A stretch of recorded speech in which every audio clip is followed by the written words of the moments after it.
Stop wasting your time. I'm going to share with you the 7 things that I quit to go from broke to multi-millionaire. When kids come up to me in my supercars, they always ask, "What do you do?" But I always share with them, it's not what I do, it's what I don't do. Starting with number 1, don't spend time with energy vampires. Don't waste time with people who suck your energy. I call them energy vampires. I grew up with a friend I'd known since elementary school. Over time, I realized he'd only ever call me when he needed something. He never called to celebrate my successes or support me in hard times. Instead, he only reached out when he wanted help, money, or simply because he was bored. One day, I decided I didn't want this type of friend in my life. I stopped responding to his calls and created some space. I asked myself, what does a great friend look like? It became clear that his behavior didn't match the qualities of a great friend.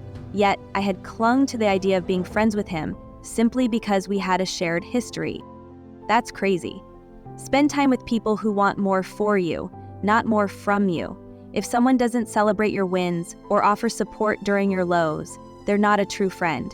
This led me to create a friend inventory. I audited the people in my life and cut out those who didn't support my dreams or made it harder for me to succeed. When you say no to someone draining your energy, you create space for new, supportive friends. Protecting your energy is crucial because today's energy shapes tomorrow's reality. To improve your life, you must protect your positivity, show up with optimism, and foster an environment that supports growth. Think of it this way, you could have the most positive mindset, but if you're placed in a commercial freezer, you'll freeze to death. Your environment sets your internal thermostat, not your attitude. So, audit your surroundings and relationships if you want to stop wasting your life. Number 2, don't ask for advice from the wrong people. Don't seek advice from people who haven't achieved what you aspire to do. For example, people at the gym sometimes try to give me workout advice. I'm not trying to be rude, but I ask myself, if I follow your advice, will I end up looking like you? My trainer, Alan, looks like Superman. His advice I trust. Others, not so much. Here's a life principle. I don't take fitness advice from someone out of shape. I don't take business advice from someone who hasn't succeeded in business. I don't take parenting advice from Elon Musk. He's brilliant at building rockets, but his personal life isn't the blueprint I'd follow for relationships or parenting. Many people make the mistake of asking their parents for advice on things their parents haven't achieved. While parents mean well, they can only provide the guidance that got them where they are. If you want to go beyond that, seek advice from someone who's already accomplished what you want. Surround yourself with people who have the results you desire. Success leaves clues.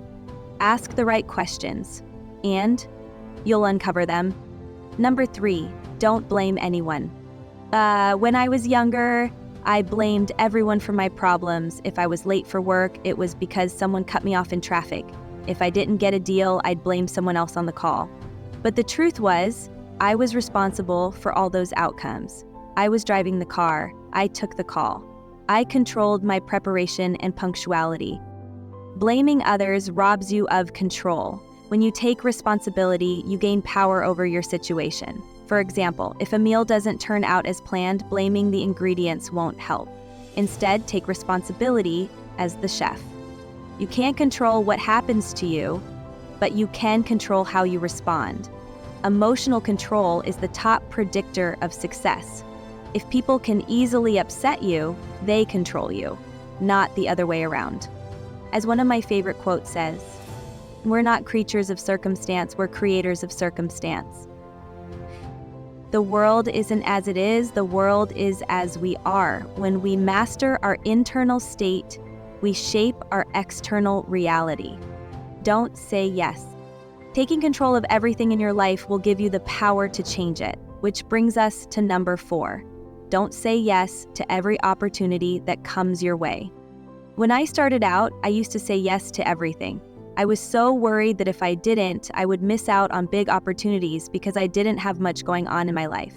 But then, I found myself saying yes to so many things that I couldn't actually get anything done. Everything I was committed to got done poorly, and people started getting mad at me.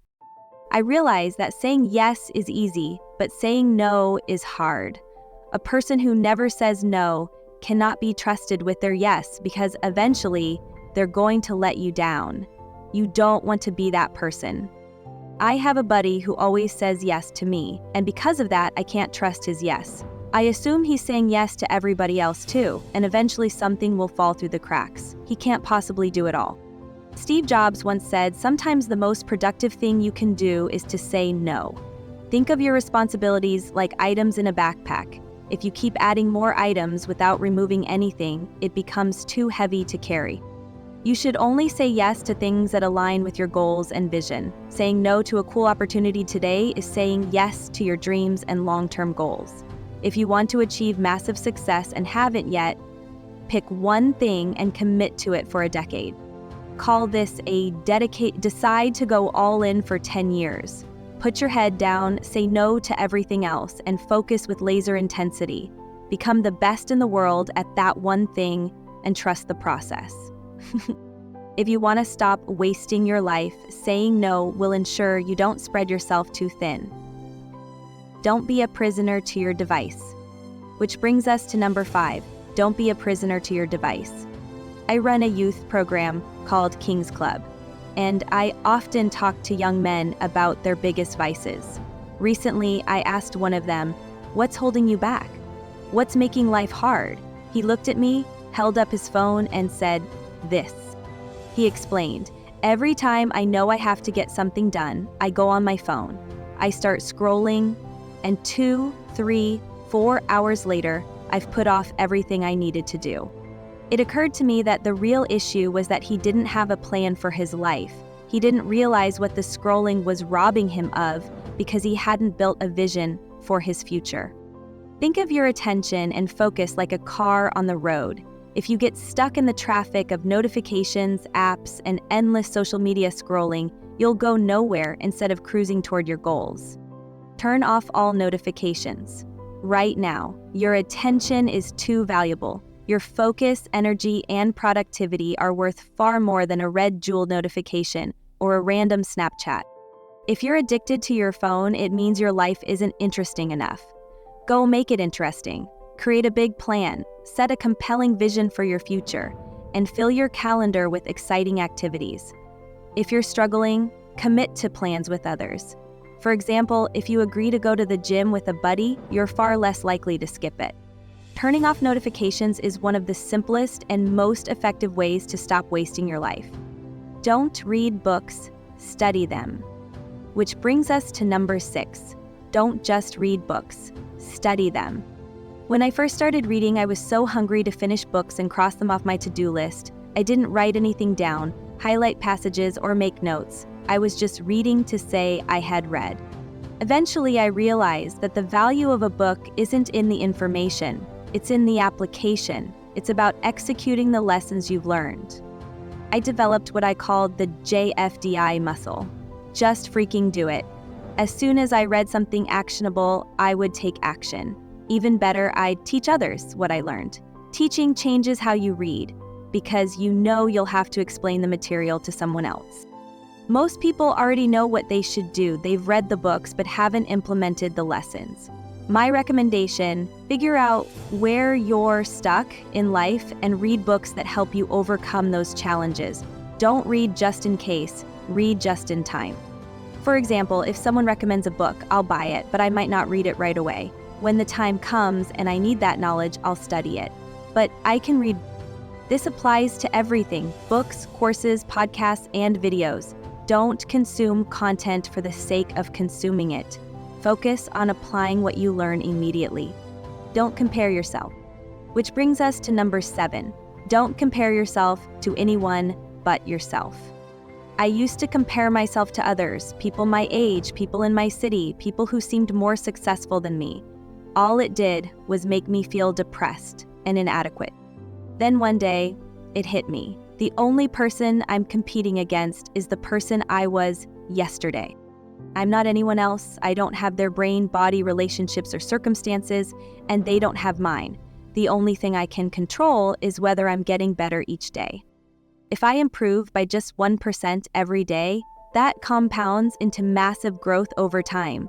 Comparing yourself to others only steals your confidence. Think of your life as a Spotify playlist. Comparing yourself to someone else is like ignoring your unique taste and trying to copy theirs. Curate your own playlist, your own life, and focus on what resonates with you. Remember, don't compare your chapter 3 to someone else's chapter 27. I've been in business for 27 years. If you're just starting out, why would you compare your progress to mine? When you've been at it for 27 years, I expect you to be even further ahead because you'll have access to resources I didn't.